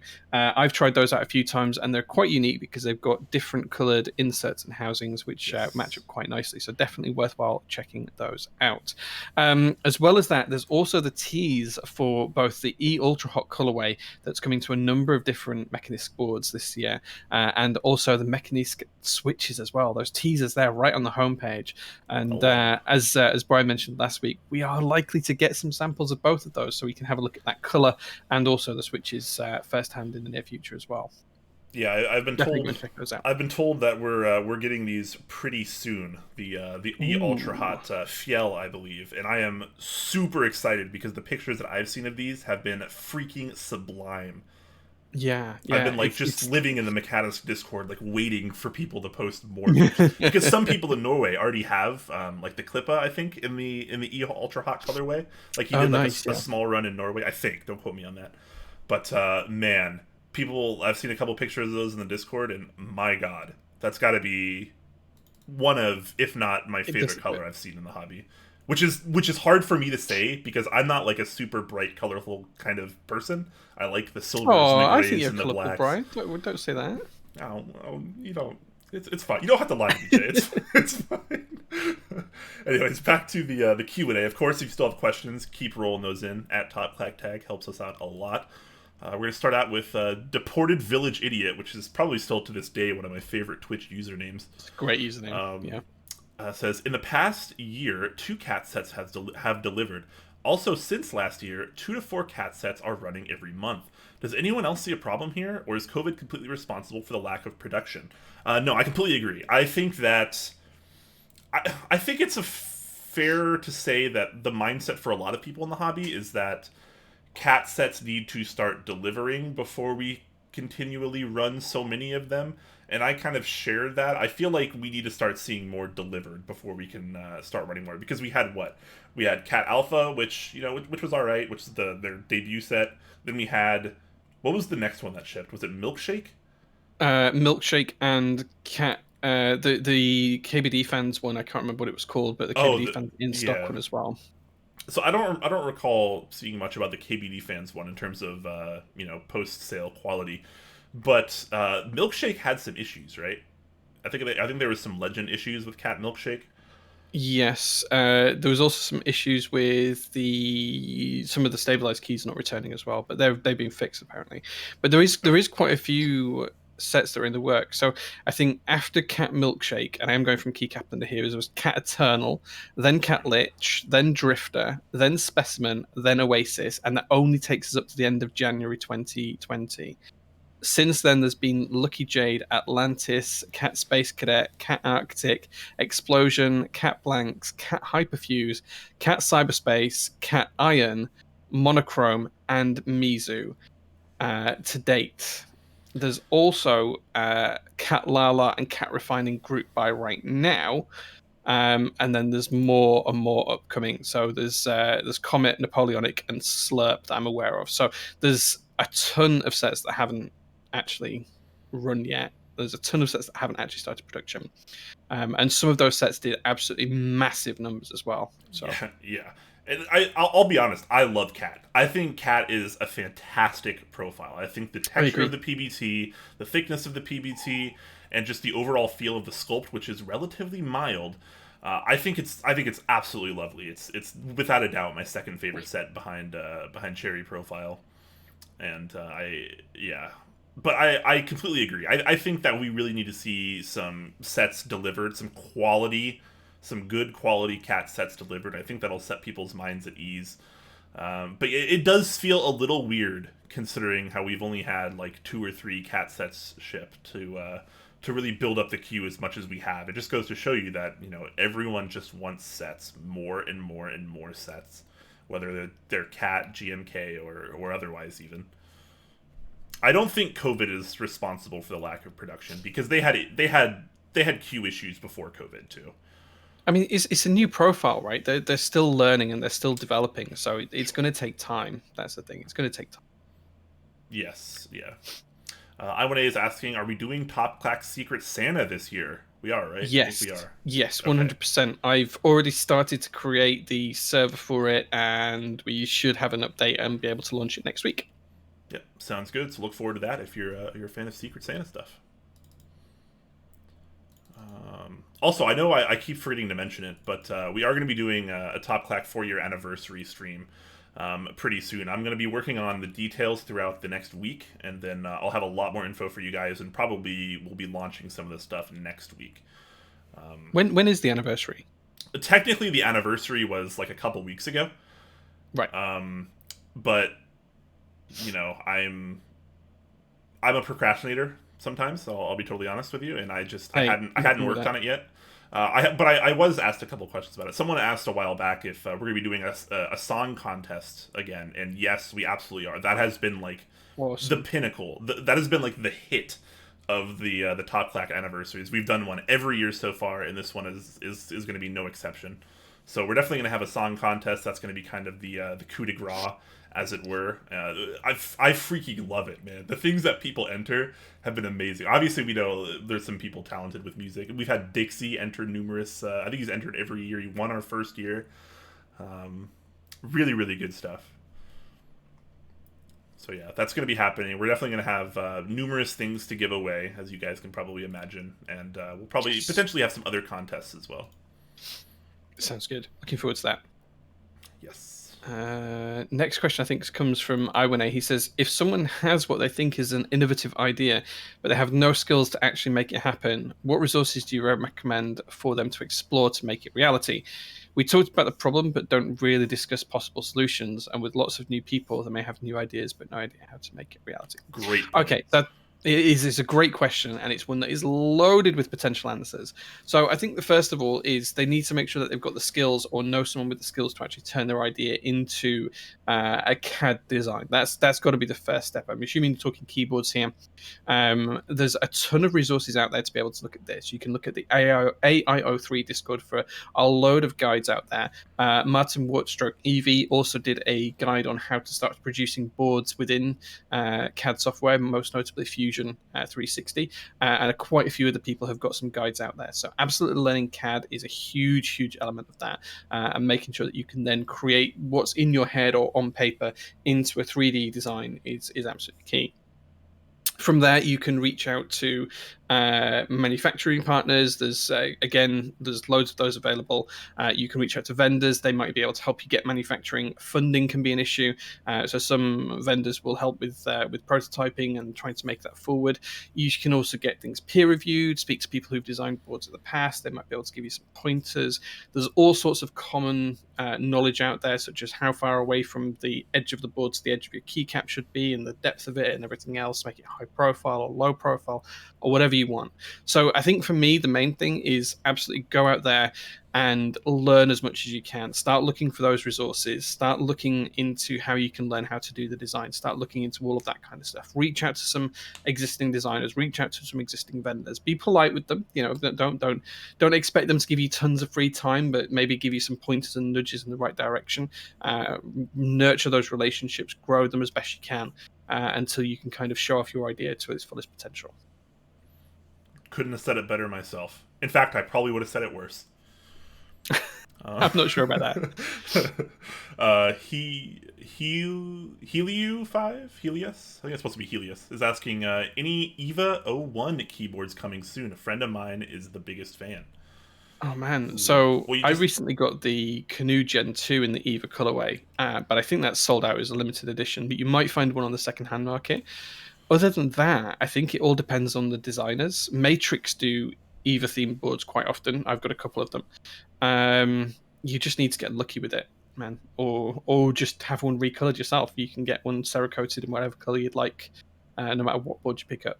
But yeah, just keep an eye out for them, man. I don't know of any that are coming though. Yeah, I think. Was there a Space 65, like the Space? What was the second round of Space 65 called? Voyager? Oh, yeah, I don't know. Voyager? There might have been. I think the Think 6.5 V2 had a EVA themed one as well, I think. I don't know. Help us out, chat. What are the EVA themed keyboards in existence right now? Yeah, I wonder if Keycult are open for commissions again, because I've had a couple of commissions through them. Maybe I should do like a small run of EVA 01 themed commissions through Keycult. Number 265 in EVA colorway. You lost me at 65, Jay. Except for not. Just kidding. 10 Peaches is saying, when someone runs a GMK keycap group buy, does vendor give any input on the colorway or kitting based on their experience on whether it would sell or not? I feel like since interest check periods are so short right now, some of the kitting in GMK group buys does not make sense. Missing crucial keycaps for compatibility or forcing people to buy child kits to make up for missing keycaps. I feel like with the vendors that I've talked to about this, it kind of varies from vendor to vendor. I feel like some vendors are more willing to kind of just let you do whatever you want, and they're just kind of the I don't know, liaison or whatever you want to call it of the product, and some of them tend to probably, you know, kind of insert their expertise and their experience on how they've kind of gone about things, and maybe, you know, kind of maybe reach a deal with the designer or what have you, and then they kind of just work from there. I think it kind of just depends on what you want, right? It does, yeah. I think there's you're right. There's some vendors who want to do more, and some vendors who want to do less, and you know, leave it up to that. And that's not a negative either way. I'm not saying that's negative. It's more leaving it up to the designer to show their vision of what the set should be. And I think it's fine either way. I think as a vendor, I always try and help out with kitting. Often that's completely accepted, and people want help and they like thoughts and feedback and stuff like that. Sometimes they absolutely want it to be crystal clear; it's their own vision. Other times, the lead vendor might be the one that helps them out rather than all of the vendors pitching in. It really really depends. I think if you're ever unsure and you are going to run a keycap set and you want that advice, just ask for it. If you're not getting the advice and you want it, ask for it. And I'm sure any vendor would be happy to help and give you their experiences. There's no hard and fast rules with it. It's very different for different vendors and different thoughts, and different people have different philosophies around it. So yeah, but if you ever need some expertise, just ask for it. Plenty of people will give you their thoughts, and there's a load of people outside of the vendors in the community that'll give some great thoughts as well. Konstantin on GeekHack, he is a lifesaver when it comes to making sure that keycap sets work correctly and things like that. So, definitely reach out to some of those people. Depleted Vespine, Nathan Alphaman, all sorts of people out there that can really help. So, yeah. Yeah, it doesn't hurt to talk to people that have already been through this and kind of give you their look on it. Most people, like the people that Jay was mentioning, and lots of others, they're very friendly and they're willing to help you out with a lot of what you want. Just gotta talk to people. Garlic WTF is asking, what are our thoughts on the KBD8X Mark II? It's a good board. It's all right. Yeah, I have one somewhere. It's not a bad board at all. I have yet to use one, so I have no thoughts on it. It seems like a pretty nice product for the price that it launched at. I think that was kind of the big thing. It was supposedly a nice TKL that wasn't $500+, and I think in that sense people seem to be relatively happy with it. Okay. Mr. Petra wants I-1A in the Secret Santa. Uh-oh. I-1A says it's all going to be Vegemite, isn't it? Oh, man. There's nothing wrong with Vegemite. Yeah. I'm not even Australian, and I don't mind Vegemite. Yeah, it's all about the Marmite here in the UK.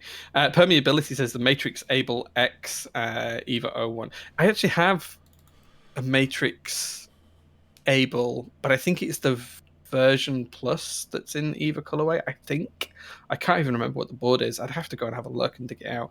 But I think it's the version. Oh, maybe it's the version dark I've got. I can't remember. I'd have to dig it out. But yes, there is one. There's probably more than one. Matrix do a ton of boards in the EVA colorway. Yeah. Scary Bean says there was a Space 65 and a Think 6.5 V2, both in the EVA colorways. So interesting. Yeah, definitely a few out there. You could probably find one on the aftermarket, but maybe not the cheapest these days.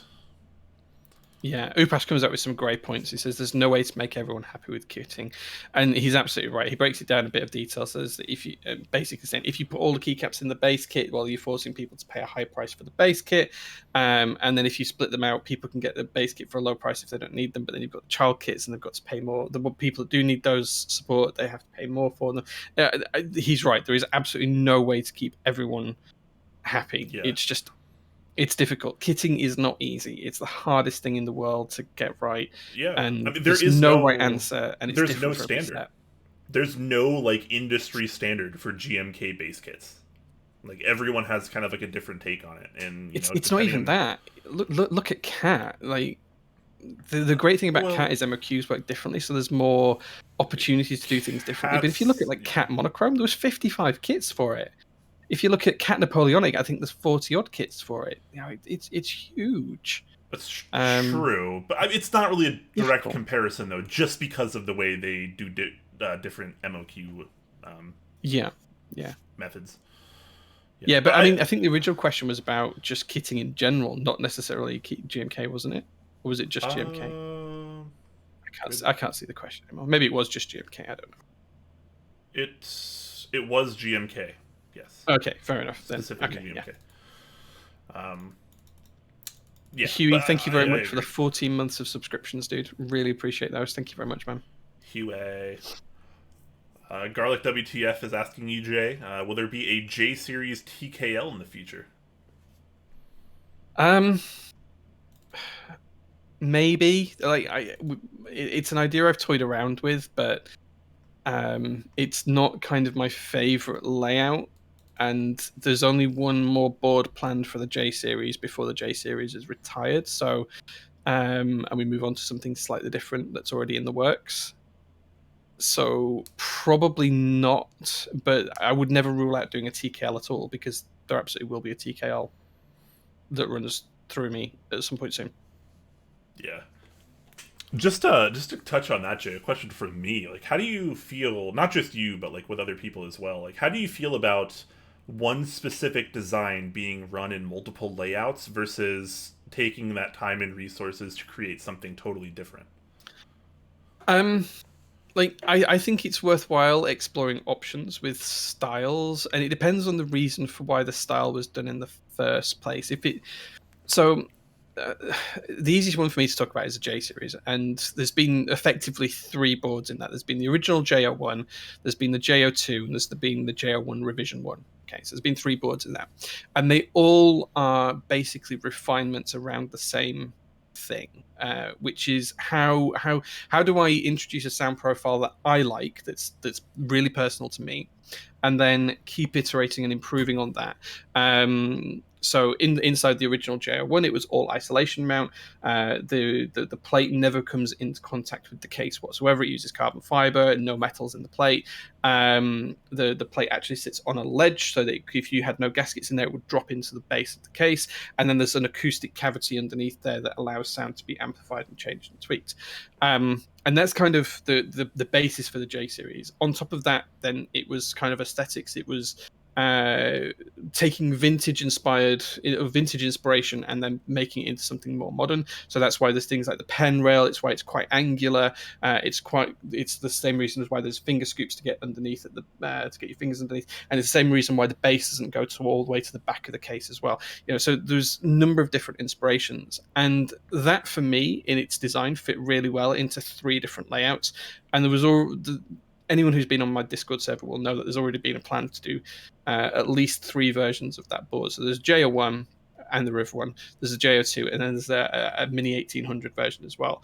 Beyond that, I don't see the J series as having too many things I could tweak or change to it, or any of the layouts I'd want to apply it to. So I think it's fine. I think there's other boards that have just done a 65% version of a 60 just because they can. That's not necessarily a bad thing. I think Tofu 65 and the 60% is probably a great example of this.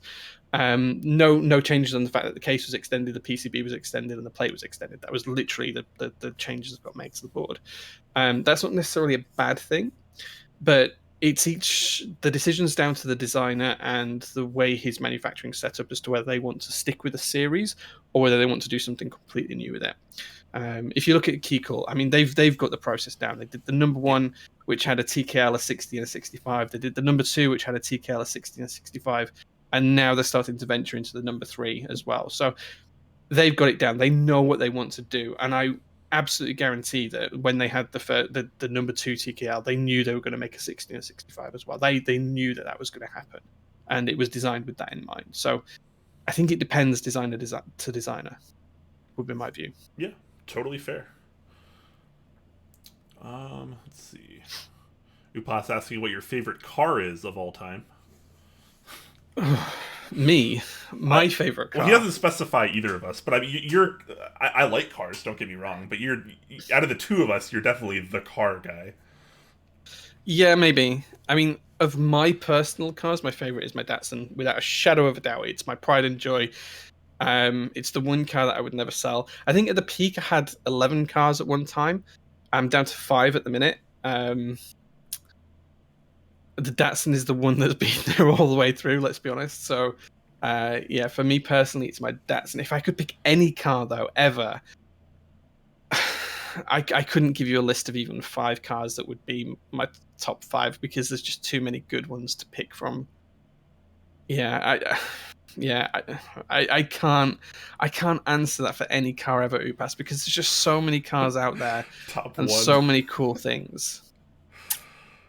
Oh man. What I can tell you is I can tell you what I think my next car is going to be. Maybe that's the good compromise to the answer there here. So what I want to buy next is another vintage car, and I want to buy a classic Volvo Amazon Estate. So you can Google that Volvo Amazon Estate. That's what I want to pick up next, and I want to do that up to show quality. So there you go. Nice, nice. But I can't pick an only top one. I couldn't. If you're going to put me on the spot and put a gun to my head, I'd pick my personal Datsun that's sat in my garage at home. That's the one I'd go for. Just that's it. Rodactus says, noob to the hobby. Joined in on 2 group buys, SA Dual Shot, as well as Hex 6C keyboard. Weird to be excited to start a new hobby, but have to wait 6+ months. What do? Wait, and in the meantime, you buy 4 more things. There's not really a good answer to this, right? It's just be patient. Like, this is, in the current state of the hobby, and in the previous state of the hobby, you have to have patience. You're going to be waiting for things. If you want nice things, Absolutely. You're probably going to have to wait. You're going to have to join a group buy, and you're going to have to wait. That's just the way it goes, unfortunately.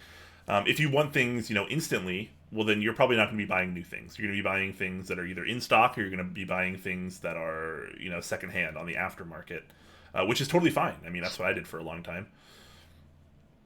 But yeah, I mean, if you want new things, you're playing the waiting game. That's just the way it goes. I don't think there's really any way around that. Mm-hmm. Garlic is asking for the JO1. Could you talk a bit about the decision for removing the brass from it? Oh, for the Rev one, yeah. Okay, so there's a couple of thoughts on this. Like, originally the brass was in the original JO1 to add some heft to the board, and one of my quick realizations with it was it was too bloody heavy. It was just stupidly heavy. And there was a lot of things with the original JO1 that I didn't like. The acoustic cavity wasn't big enough. The gaskets weren't adhesive. And any of the streamers that you've seen build these, they still hate the gaskets to this day. The same for the Kepler. Most streamers still hate them. So the reason why I took the brass out of it and kept the brass in the JO2 is because I wanted to try and tweak and change the sound profile of the board so it fit my personal sound profile better. So that, as I mentioned before, the whole design was kind of thought up around creating a sound that I was interested in. The reason why I took the brass out was for a number of points. One, it introduced kind of like some sound inconsistencies in such a large and wide board. On the 60%, it works great because the acoustic cavity could be directly underneath the alpha cluster, and there was nothing on the left or the right that would change it. On the JO1, there's 2 macro columns on the left, and then there's 1 kind of column on the right, and that made the sound different depending on what side of the keyboard you were on the original ones.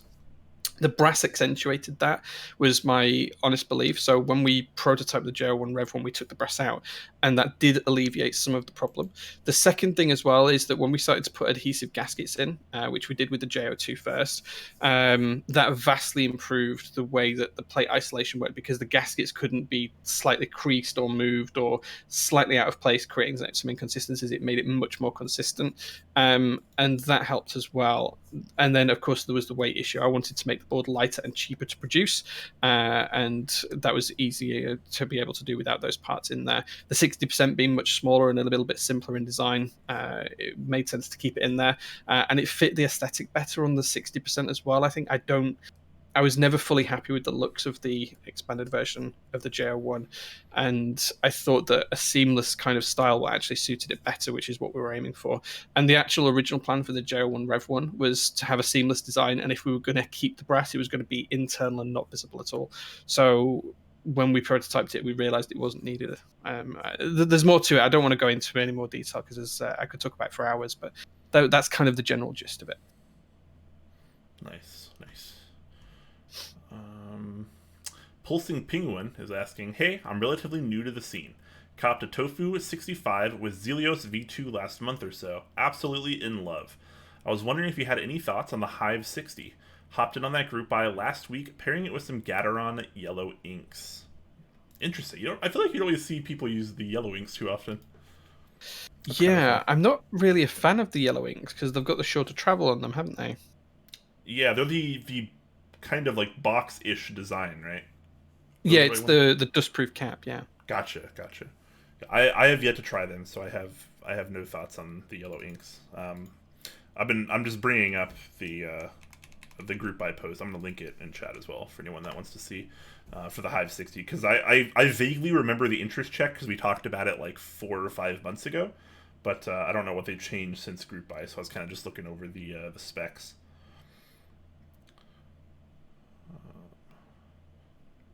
So yeah, initial thoughts. I mean, it looks fine. It's a gasket mount board.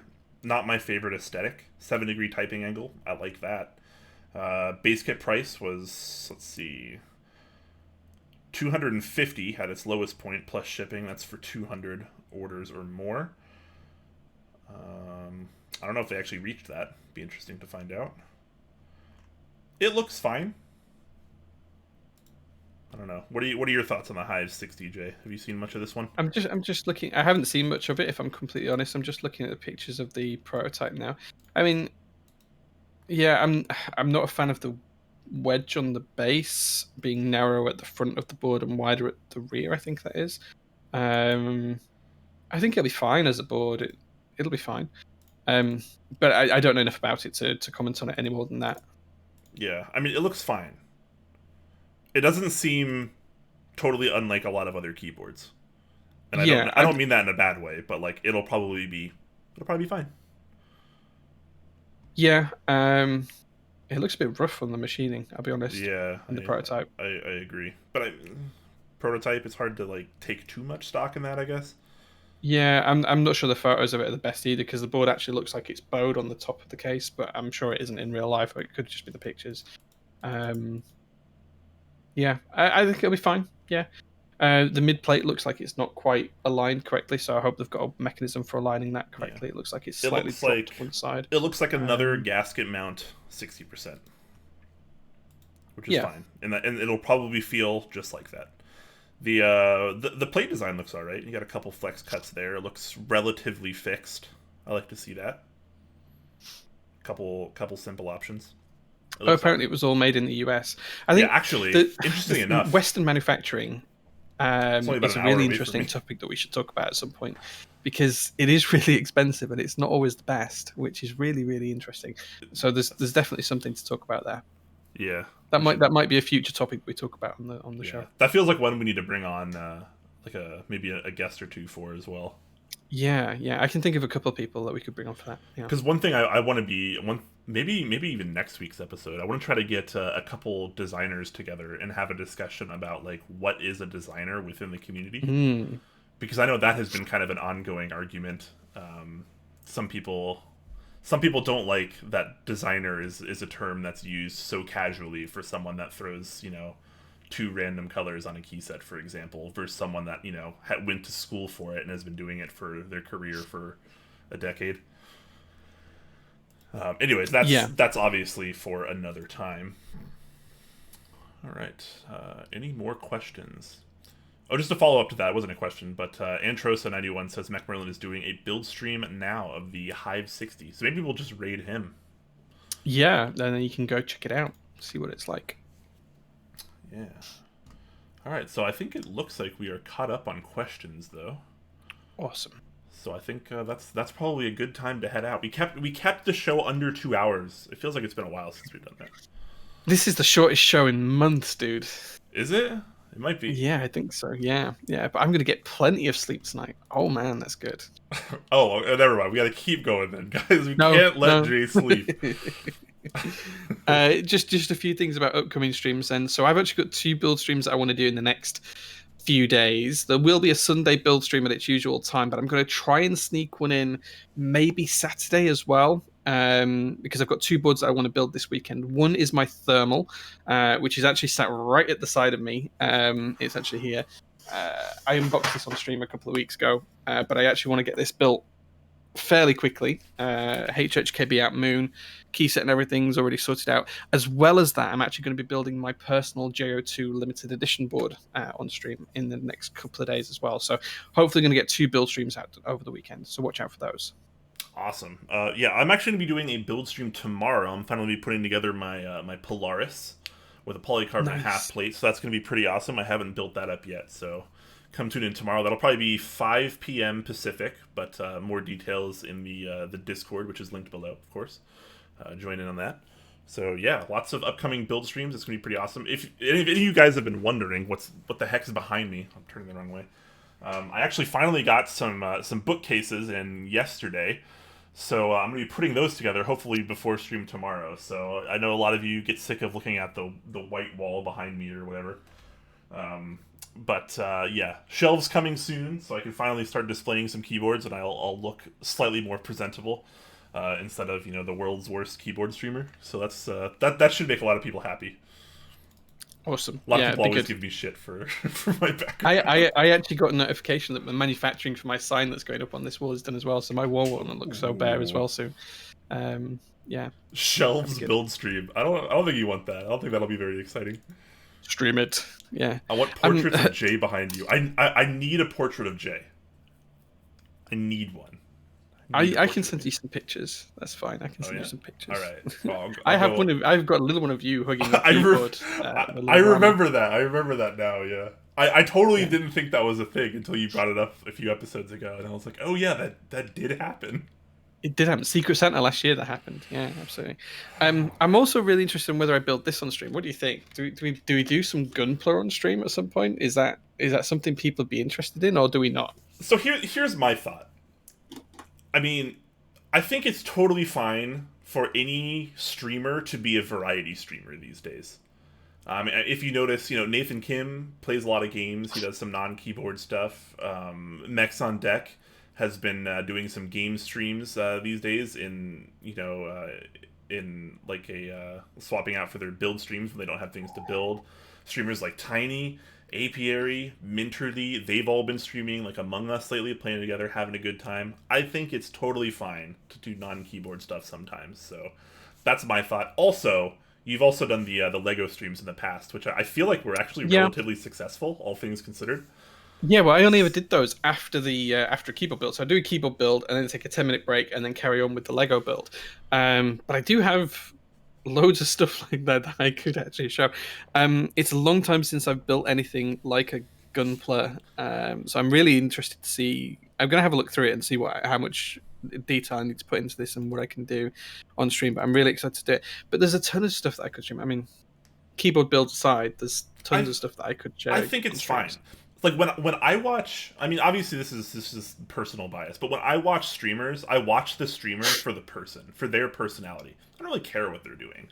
It's like you watch a game streamer and like you'll watch them play like regardless of what game they're playing, and like that's kind of how I feel about it. Like, sure, it's a keyboard channel, but I also think it's fine if we do non-keyboard stuff sometimes. Okay, cool, cool. I might even do my Game Boy Advance box pixel upgrade at some point on stream then as well. Ooh, yeah, I mean, metal case for Game Boy Advance. Extra content, man. I don't think people would be upset. Yeah, even if one person watches it, hey, that's all good with me. Yeah, I mean, as long as you have fun doing it, that's all that really matters. Cool. Okay, so more than just keyboard build streams coming in, guys. That's the bottom line here. We've got a ton more stuff to do. I could share so much on here that I probably shouldn't. But yeah, definitely more stuff to come. Pio says, I watch you guys for I can simp. So I can simp, I'm assuming. No shame. That's... I hope you're simping for the right people. I feel like there are more simpable people in the community than us, but we definitely appreciate that. Oh man, that's good stuff. All right, guys. Well, we should probably head out for the night. So hopefully you guys enjoyed the show. I think we had a pretty good episode today. I definitely enjoyed it. It was a good discussion. Had a lot of good chat interaction as well. Check below the stream. You can find various outlets. You can check out our YouTube channel. All the VODs get posted there.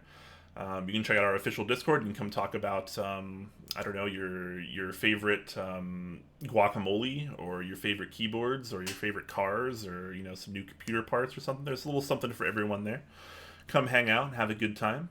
And yeah, any closing thoughts today, Jay? No, just be good to each other and come check out the build streams over the weekend. Yes, totally agree. We're gonna set up a raid here for. We'll check out Mech Merlin since he's building the Hive 60 from what it looked like. We'll just get that queued up real quick. Raid Tiny, nice. Or Merlin. We'll raid Merlin. We have raided Tiny before, and I'm sure we'll raid Tiny again. But we usually, obviously, we can only pick one person per stream, so we'll Pacific Northwest represent. That's true. Yeah, Merlin is Merlin is very close to me. Merlin's been to well, I guess it was my old apartment, but he's been to my place before. Nice. All right, guys. Well, we're gonna get that set up, and yeah, we're gonna go say something wholesome to him. We're gonna say how nice his wizard staff looks. Yeah, compliment his staff. Even if it's not on stream, he has a very nice staff. So keep that in mind, guys. Let's go. Let's go rate him. All right, everyone. Have a fantastic rest of your day or night. Cheers, guys.